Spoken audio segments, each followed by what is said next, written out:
আমি বাসায় যাব না। তুমি তোমার চাকরি নিয়ে থাকো। যেখানে আমার কথার কোনো দাম নেই, আমি সেখানে যাব না। আচ্ছা ঠিক আছে, এখন থেকে তোমার সব কথাই শুনবো। লাস্ট 1 মাস থেকে এই একই কথাই শুনছি। কোনোদিন দেখলাম না আমার একটা কথা শুনেছ। কাজ থাকলে কি করব বলো? অফিসের বস লাস্ট 1 মাস থেকে কাজের উপরে কাজ দিয়ে যাচ্ছে, সময় পাচ্ছে না। তো যাও না। কে বারণ করেছে কাজ করতে? লিজা আর আমার কথার মাঝে অনেক লোকজন এসে ভিড় করেছে। একজন বলে, এরকম ছেলেদের জন্য মেয়ের বাসা থেকে বের হতে পারে না, এদেরকে ধরে পুলিশে দেওয়া উচিত।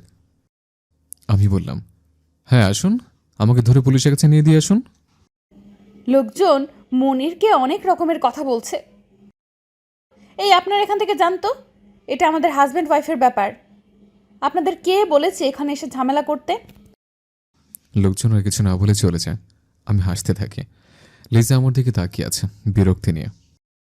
দাঁত কালাচ্ছ কেন? কিছু না। আচ্ছা চলো এখন বাসায় যাই, খুব ক্ষুধা পেয়েছে। লিজা কিছু না বলে গিয়ে গাড়িতে উঠে বসে। আমি মুচকে এসে গাড়ির স্টিয়ারিংয়ে বসে। লিজা বাইরের দিকে তাকিয়ে আছে। আমি গাড়ি ড্রাইভ করতে থাকি। কিছুক্ষণ সময়ের মধ্যে বাসায় চলে আসে। লিজা কিছু না বলে গাড়ি থেকে নেমে বাসার ভিতরে চলে যায়। আমি গাড়ি পার্ক করে বাসার ভিতরে গিয়ে দেখি বউ আমার মুখ ফুলে বসে আছে। আমি গিয়ে লিজার পাশে বসতে উঠে চলে যেতে নিলে আমি ওর হাত ধরে টেনে আমার পাশে বসাই। হাত ছাড়ো, এখন ঢং করতে হবে না। আচ্ছা সরি তো, আর কখনো এমন কিছু হবে না। আমি আর এসব বিশ্বাস করি না। রোজ এসব বলো, কিন্তু সকাল হলে এসব ভুলে যাও। আচ্ছা, আজ থেকে আর কখনো ভুলবো না, সত্যি বলছি। ঠিক আছে, এখন ছাড়ো, তোমাকে খেতে দেই। আমি লিজার দুই গালে হাত রেখে কপালে চুমু দিই। লিজা আমাকে শক্ত করে জড়িয়ে ধরে আমার গালে কপালে চুমু দিয়ে চলে যায় খাবার সার্ভ করতে। আমি রুমে এসে ফ্রেশ হয়ে এসে ডাইনিং টেবিলে বসি। লিজা আমার সামনে বসে আছে। আমি খাবার প্লেট হাতে নিয়ে প্রথম লোকমা লিজার মুখের সামনে ধরি।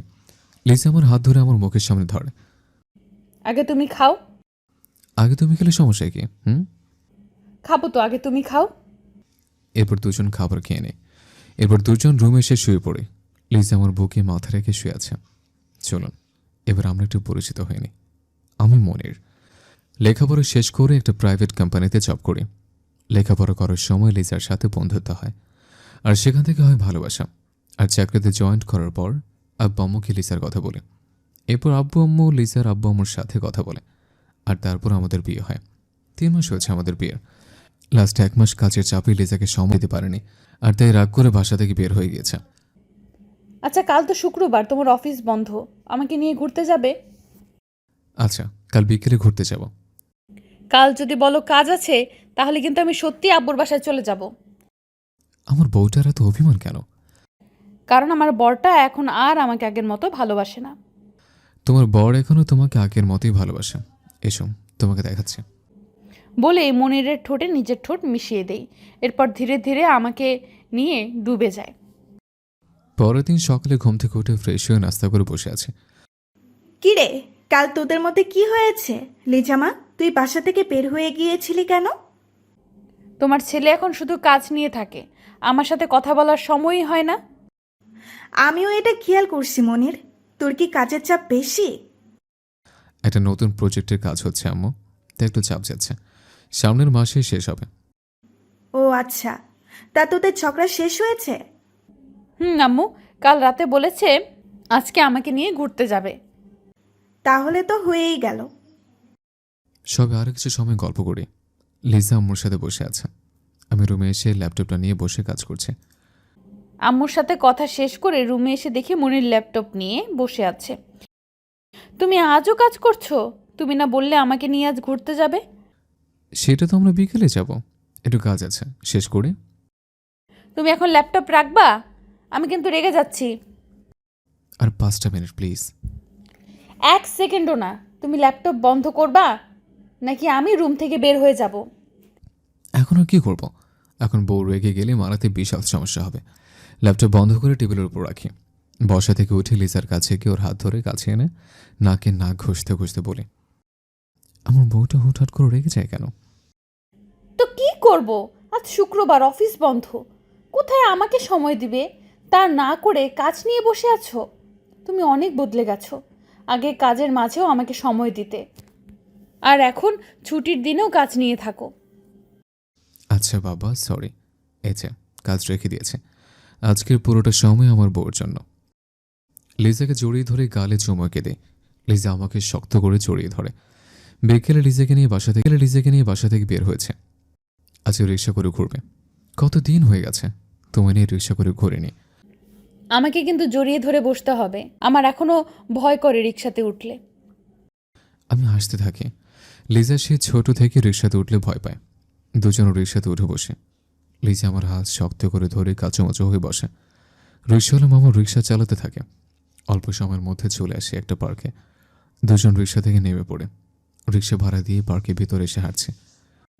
আজ অনেকগুলো দিন পর দুজন একসাথে ঘুরতে এসেছি, আজ খুব ভালো লাগছে। আর কিছুদিন, তারপর আবার আগের মতো ঘুরতে আসবো। প্রজেক্টের কাজ শেষ হলেই ব্যস্ততা কমে যাবে। তুমি একাই কি আছো ওই অফিসে? বাকিরা কি করছে? সবাই মিলেই কাজ করছে। সবাই খুব ব্যস্ত। এটা আমাদের বসের স্বপ্নের প্রজেক্ট, তাই সবাই খুবই ব্যস্ত। আচ্ছা, এখন অফিসের কাজ বাদ দাও, আমরা দুজন আজ আবার একসাথে ঘুরতে এসেছি, সো আজ আমাদের কথা হবে, অফিসের কোনো কাজ নয়। আমি ঠিক আছে বলে লিজাকে নিয়ে একটা জায়গায় বসে। লিজা আমার হাত ধরে কাঁধে মাথা রেখে বসে আছে। দুজন কিছু সময় সেখানে বসে আড্ডা দিয়ে পার্ক থেকে বের হয়ে রেস্টুরেন্টে গিয়ে কফি খেয়ে বাসায় চলে আসে। রাতে ডিনার করে রুমে এসে বাকি কাজগুলো করতে থাকে। লিজা কোলে মাথা রেখে শুয়ে আছে। আমি কাজ করছি। রাত প্রায় 12টা বাজে। লিজাকে বালিশে শুয়ে দিয়ে আমি আবার কাজ করতে থাকি। কাজ করতে করতে কখন রাত 3টা বেজে গেছে বুঝতেই পারিনি। ল্যাপটপটা বন্ধ করে ঘুমিয়ে পড়ি। পরের দিন থেকে মনিরের আবার সেই কাজের চাপ শুরু হয়।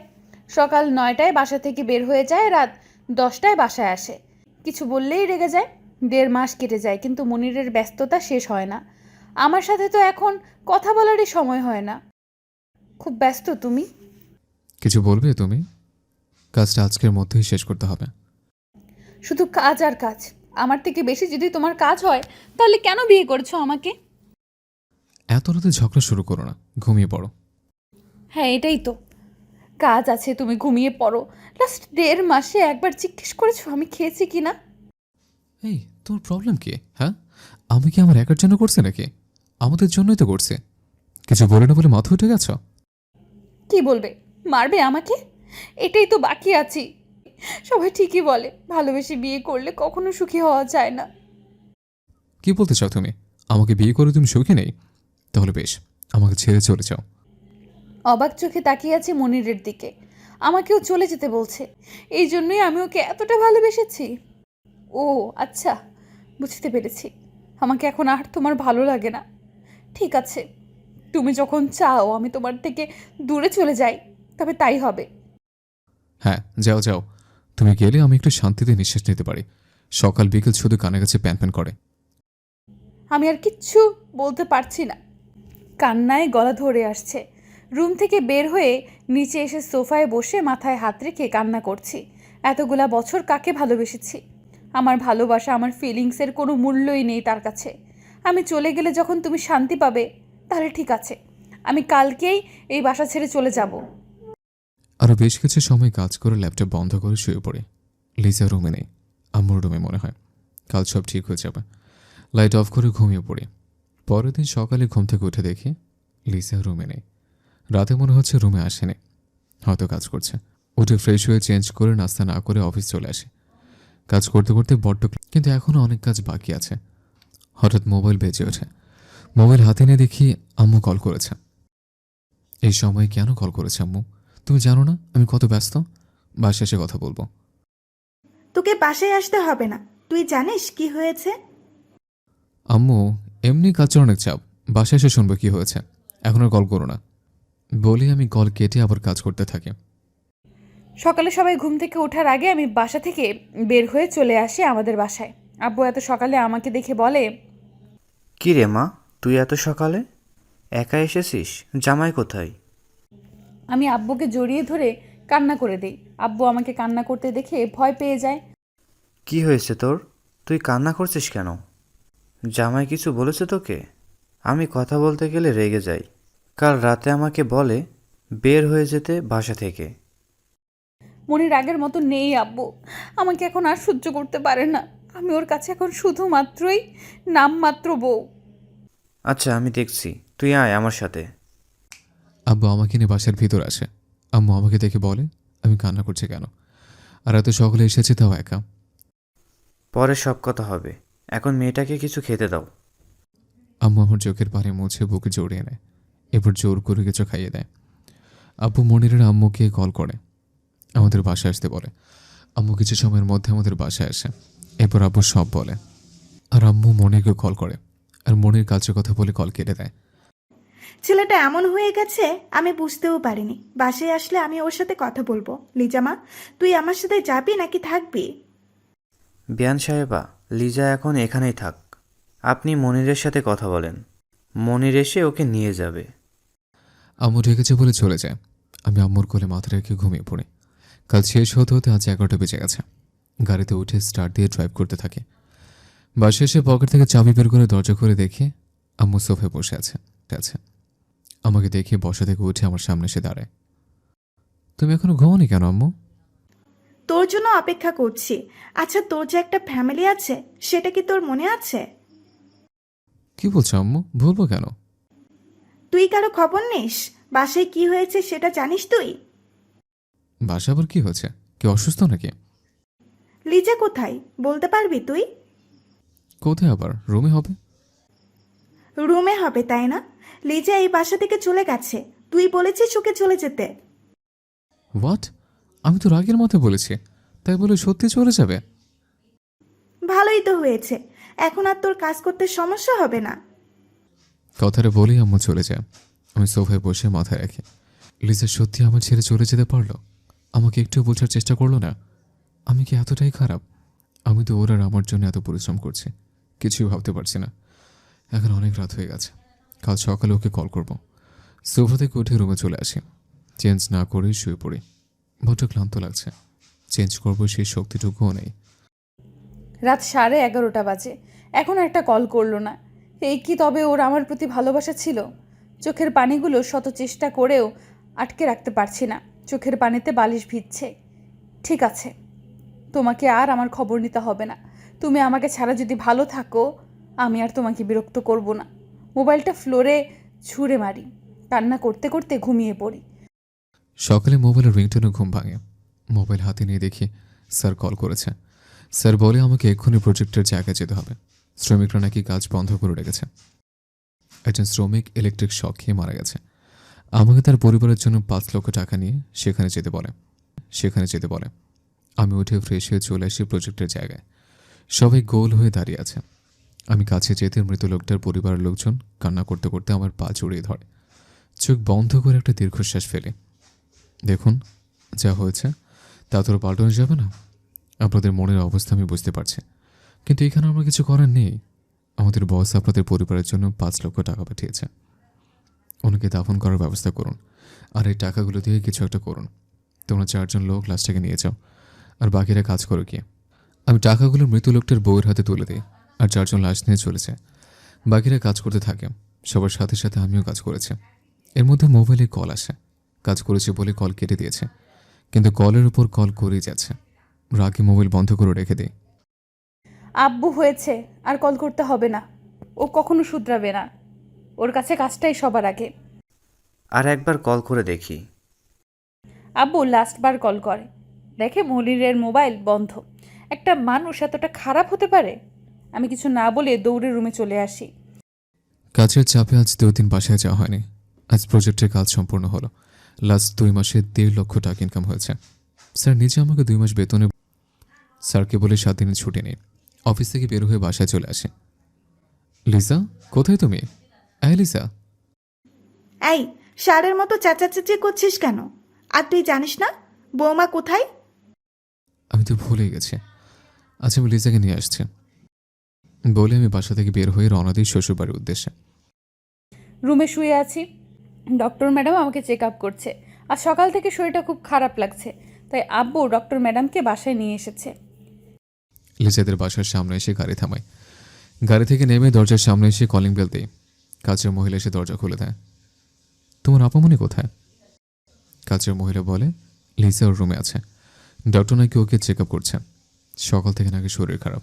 আমি আর কথা না বাড়িয়ে লিজার রুমের দিকে দৌড়তেই দরজার সামনে এসে উনি ডক্টর ম্যাডামকে বলছে লিজা মা হতে চলেছে। খুশিতে আমার চোখে পানি চলে আসে। দরজার কাছেই বসে পড়ি।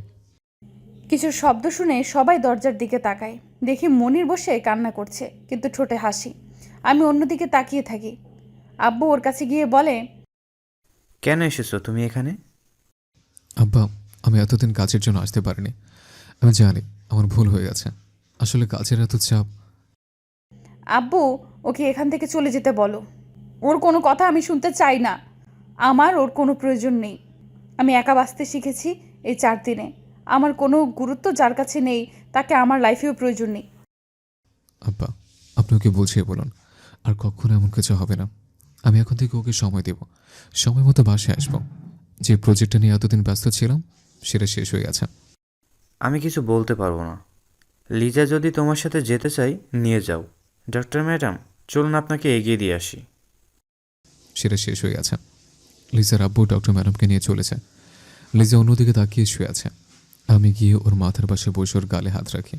আমার হাত ছাড়ি দিয়ে সরিয়ে দেয়। ছুবি না তুই আমাকে। তুই গিয়ে তোর কাজ কর। আমি তোর সাথে যাব না। কেন এসেছিস তুই আমাদের বাসায়? আমি আমার শ্বশুর বাড়ি এসেছি। ঠিক আছে, তোমাকে যেতে হবে না। আমি এখানে থাকবো। তুই কেন আমাদের বাসায় থাকবি? তোদের বাসায় যা। তুমি যে এতদিন আমাদের বাসায় থেকেছো তার বেলা আমি এখন সেটা শোধ করব। আমি তো কোথাও যাচ্ছি না।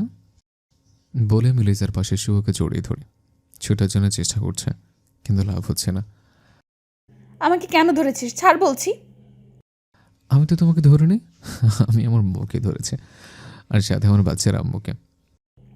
এটা আমার একার সন্তান। তুই কে? হ্যাঁ, আসছে ওর বাচ্চা।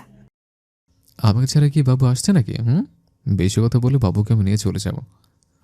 আহা হা হা হা। গ্লাস আমার, চিনি আমার, পানি আমার, আর উনি একটু লেবুর রস দিয়ে বাচ্চা ওনার বলতে এসেছে। এই 1 ফোঁটা লেবুর রস ছাড়া তুমি কখনো মা হতে পারতে না। এত ঢং করছিস কেন? তোর কাজ বউর কাছে যা। আমি কিন্তু 7 দিনের ছুটি নিয়েছি শুধু তোমাকে সময় দেব বলে। এখন তুমি যদি এমন করো তাহলে ছুটি কাটিয়ে লাভ কি? আমি কি তোমাকে বলেছি ছুটি নিতে? যাও না, যাও গিয়ে কাজ করো। আচ্ছা বাবা, সরি।